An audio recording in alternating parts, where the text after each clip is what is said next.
Ce n'est pas parce que ton enfant réussit dans la vie qu'il n'a plus besoin de son père. Restez bien jusqu'à la fin pour comprendre la vraie douleur d'un vieil homme oublié. Et si ce message vous touche, abonnez-vous maintenant. J'ai toujours cru que le plus grand succès d'un père, c'était de voir son fils aller plus loin que lui.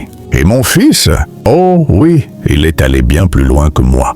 Aujourd'hui, il est PDG d'une entreprise puissante, connue dans tout le pays. Des centaines d'employés travaillent sous ses ordres. Les journaux parlent de lui comme d'un modèle de réussite. Les caméras le suivent et les hommes d'affaires les plus riches lui serrent la main avec respect. Mais derrière cette image brillante, il y a moi, un vieux père oublié. J'habite toujours dans cette vieille maison en bois, celle où je l'ai vu grandir, courir pieds nus dans la poussière avec son rire éclatant qui me faisait oublier mes fatigues. Aujourd'hui, ce rire a disparu de mes journées. Je n'entends plus que le vent qui traverse les fissures de mes murs et parfois le bruit de ma canne qui frappe le sol pour m'aider à avancer. Mon fils ne vient presque plus. Il dit toujours qu'il est occupé, qu'il a des réunions importantes, qu'il doit voyager. Mais au fond de moi, je sais qu'il a honte. Honte de ce vieil homme que je suis devenu, courbé, les cheveux blancs, les mains tremblantes. Pourtant, si vous saviez, tout ce qu'il est, il le doit à mes sacrifices. Quand il était petit, il rêvait déjà de grandeur. Il me disait « Papa, un jour j'aurai une grande entreprise et je t'achèterai une maison encore plus grande que celle-ci. » Je souriais, mais en silence, je me demandais comment j'allais payer ses cahiers pour l'école du lendemain. Je travaillais jour et nuit. De mes mains calleuses, j'ai porté des briques, j'ai transporté des sacs de ciment, j'ai passé des nuits sans dormir pour qu'il puisse aller à l'école avec le ventre rempli. J'ai vendu mes terres pièce par pièce pour payer ses études à l'étranger. Et quand je n'avais plus rien à vendre, j'ai vendu mes forces. Il ne m'a jamais vu pleurer. Mais combien de fois ai-je pleuré seul, dans l'obscurité, en me demandant si je tiendrais jusqu'au bout. Mais je tenais, parce qu'il était mon fils.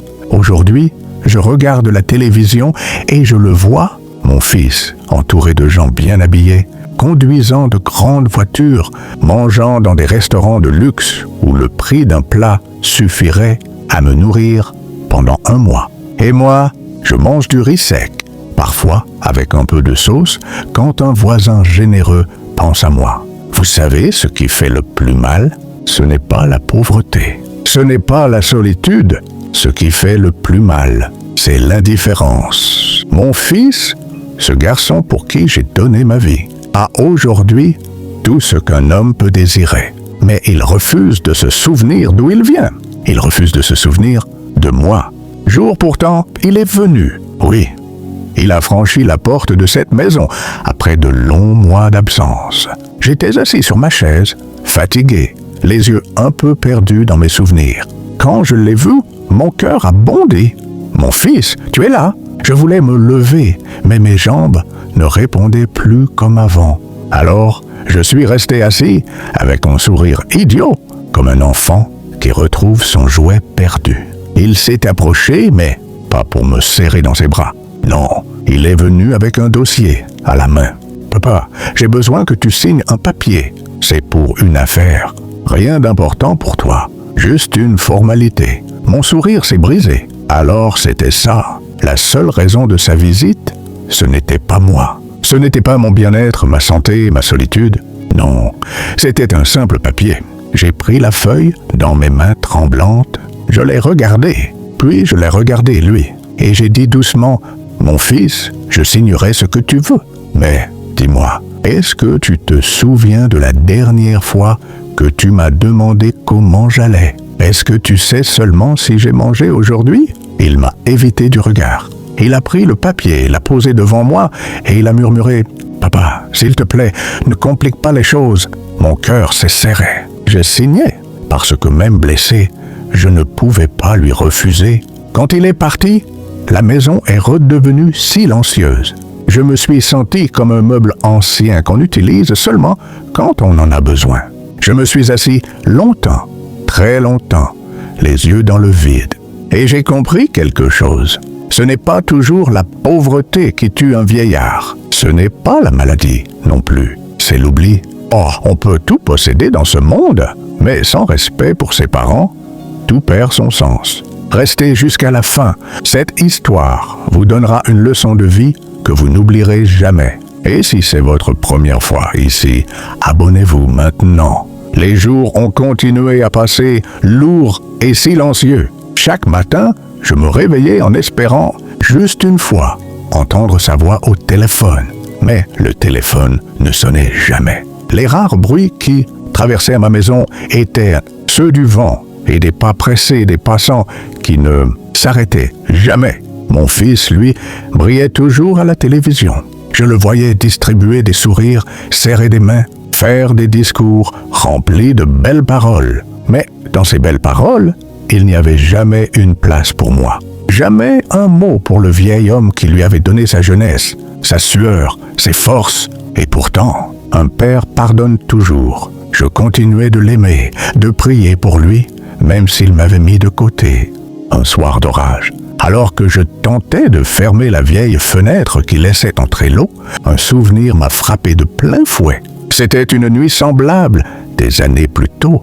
Lui, mon fils, encore petit, avait peur des éclairs. Il s'était blotti dans mes bras, tremblant. Je l'avais serré fort en lui disant « Ne crains rien, je suis là ». Et ce soir-là, sous la pluie battante, j'ai murmuré pour moi-même « Et toi, mon fils, où es-tu maintenant ?» Je me suis mis à tousser fort. La fièvre est montée. Mais je n'ai appelé personne. Qui aurais-je pu appeler? Quelques jours plus tard, ma santé m'a trahi. Les voisins, pris de pitié, m'ont conduit à l'hôpital. Allongé sur un lit froid, perfusé, je regardais les murs blancs. Autour de moi, d'autres malades recevaient la visite de leurs enfants. Des rires, des regards inquiets, des mains qui caressaient des fronts fatigués. Et moi, mon fils n'était pas là. J'ai demandé au médecin s'il pouvait prévenir mon fils. Il a hoché la tête. 2 jours plus tard, il est enfin arrivé. Mais pas seul. Entouré de 2 de ses assistants, vêtu d'un costume élégant, le téléphone collé à l'oreille. Quand il a posé les yeux sur moi, il n'a même pas souri. « Papa, tu aurais dû m'appeler plus tôt. Tu sais que je suis occupé. » Je l'ai regardé et j'ai vu un étranger. Oui, mon propre fils me parlait comme s'il s'agissait d'un employé en faute. Je lui ai pris la main, malgré son air agacé. « Mon fils, un jour tu comprendras que tout ce que tu as aujourd'hui peut disparaître en un clin d'œil. Mais si tu perds ton père, si tu perds ta mère, ce vide-là ne se remplit jamais. » Il a détourné les yeux. Il n'a pas répondu. Il est reparti aussi vite qu'il était venu. Les semaines suivantes, quelque chose a changé. Son entreprise a commencé à rencontrer des problèmes. Une affaire éclaboussée par un scandale. Des partenaires qui se retiraient, des employés qui doutaient. Je l'ai appris par les journaux et les murmures du quartier. Les mêmes voisins qui me regardaient avec pitié me disaient « On dit que ton fils va perdre son poste. » Et moi, au lieu de me réjouir, mon cœur saignait, parce que malgré tout, il restait mon fils. Un soir, alors que j'étais assis dehors, je l'ai vu arriver. Mais cette fois, il n'avait plus ses voitures de luxe, plus ses assistants, plus son assurance. Il marchait seul, la tête baissée, l'air fatigué, brisé. Il s'est assis devant moi, en silence. Ses yeux rouges trahissaient ses larmes retenues. « Papa, j'ai tout perdu. Les gens que je croyais mes amis m'ont tourné le dos. Les journaux qui me louaient hier m'insultent aujourd'hui. J'ai honte, tellement honte. » Je l'ai regardé, et malgré la douleur qu'il m'avait causée, j'ai senti mes yeux se remplir de larmes. « Mon fils, tu n'as pas tout perdu. Tu as encore une chose que ni l'argent, ni les journaux, ni le monde entier ne peuvent t'enlever. Tu as encore ton père. » Je l'ai pris dans mes bras comme quand il était petit. Et ce soir-là, pour la première fois depuis des années, il a pleuré dans mes bras comme un enfant.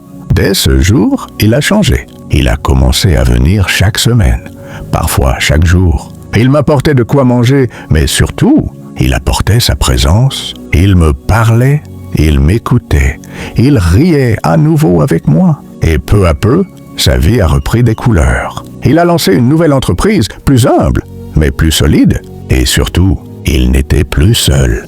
Il m'a présenté partout comme son père, avec fierté. Un jour, lors d'une conférence, il a dit devant des centaines de personnes « Tout ce que je suis, je le dois à cet homme.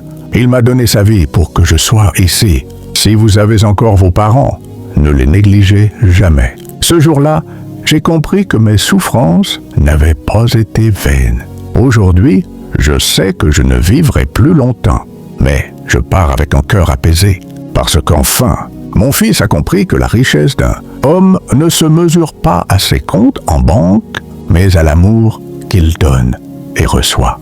Mes amis, n'attendez pas que vos parents partent pour regretter leur absence. L'argent, la gloire, le succès, tout peut disparaître. Mais un père, une mère, ce sont des trésors qu'on ne retrouve jamais quand on les perd. Aimez-les, respectez-les, honorez-les, tant qu'ils sont encore là. Si cette histoire vous a touché, abonnez-vous maintenant pour d'autres histoires pleines d'émotions et de leçons de vie.